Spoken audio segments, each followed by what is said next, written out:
చూస్తే బాగుండన్న. మీరు ఎట్లాగా ఎప్పుడైతే పరకాలు పెడుతున్నారు ఆ రోజు వచ్చి ఆ చేయలేకపోకముందే నేను అని చెప్పిన అన్న ఇది ఎక్సలెంట్ అని చెప్పిన.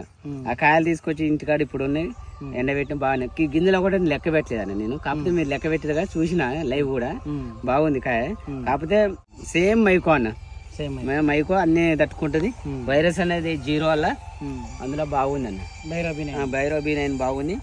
రైతు పెట్టుకుంటే ఖచ్చితంగా పెట్టుకోవాలన్న. అది సగం అన్న పెట్టుకోవాలి. వేసే దాంట్లో ఖచ్చితంగా సగం పెట్టుకోవాలి రైతు. ఎందుకంటే మనకు వైరస్ అనేది మెయిన్. నల్లి వచ్చినా కొద్దిగా మందులు కొడితే కంట్రోల్ అయితే వైరస్ ని ఇక మనం మళ్ళా చెట్టుని క్లియర్ చేయలేం. ఏదో మందులు ఇస్తారు, ఎవడెవడో ఇచ్చి వైరస్ కి మందు వచ్చినా అది ఎంత వస్తుంది అన్న. ఆర్గానిక్ అంటే పచ్చి బయోలు. అన్న ఒకటి నాకు తెలిసినంత వరకు డబ్బులుండి రైతు ఫెర్టిలైజర్ షాప్ పోయి నాకు ఈ మందు ఇవ్వను అని కొట్టని ఆ చైన్ పండు. ఈ రైతు ఇబ్బందుల నుండి పాపం ఏమంటాడు, నాకు నెల్లి వచ్చింది